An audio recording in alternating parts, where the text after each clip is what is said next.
রসুলিল্লাহ রাসূলুল কারীম আম্মা বাদ আউযু বিল্লাহি মিনাশ শাইতানির রাজিম বিসমিল্লাহির রহমানির রহিম। আল রাজা ফাউন্ডেশন কর্তৃক হতদরিদ্রদের জন্য ঈদ সামগ্রী উপহার সংক্রান্ত এই অনুষ্ঠানে উপস্থিত আছেন এই আল রাজা ফাউন্ডেশনের সম্মানিত সভাপতি, পরিচালনা করতেছেন আল রাজা ফাউন্ডেশনের সম্মানিত সাধারণ সম্পাদক, আল রাজা ফাউন্ডেশনের নিবেদিত সকল প্রাণ সদস্য এবং সামনে উপকারভোগী সবাইকে আমার সালাম। আসসালামু আলাইকুম ওয়া রাহমাতুল্লাহি ওয়া বারাকাতুহু।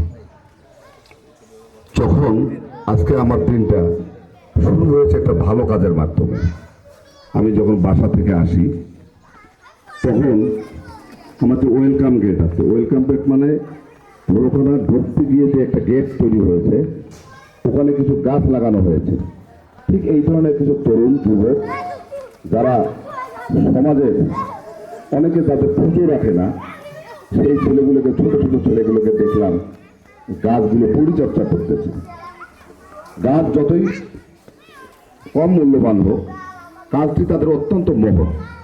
আমরা সমাজে বিভিন্ন পেশার শ্রেণীর মানুষ বসবাস করি, সার্বজনীন কাজটা করতে আমরা কিন্তু অনেকেই এগিয়ে আসতে পারি না, যেটা আজকে ওই ছেলেগুলো করে আমাদেরকে বিস্মিত করেছে।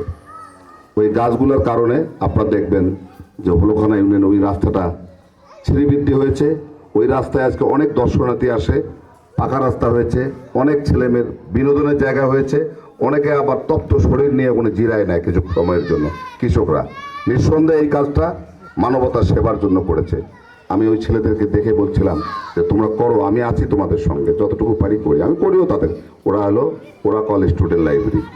তেমনিভাবে এই জায়গাটায় আজকে যে সংগঠনটা তৈরি হয়েছে, আপনারা যারা এই অঞ্চলের মানুষ আছেন, হলখানার মানুষ আছেন, উপকারভোগী আছেন, তারা জানেন যে এই ছেলেগুলো কখনোই আপনাদের ডিস্টার্ব করে না।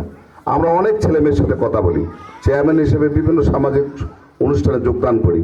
আমার মনে হয় একদম নিষ্কণ্টক এই ছেলেগুলোর মাঝে খুব ব্যক্তিগত চাওয়া পাওয়া নেই, এরা সমাজের জন্য নিবেদিত হয়ে কাজ করতেছে।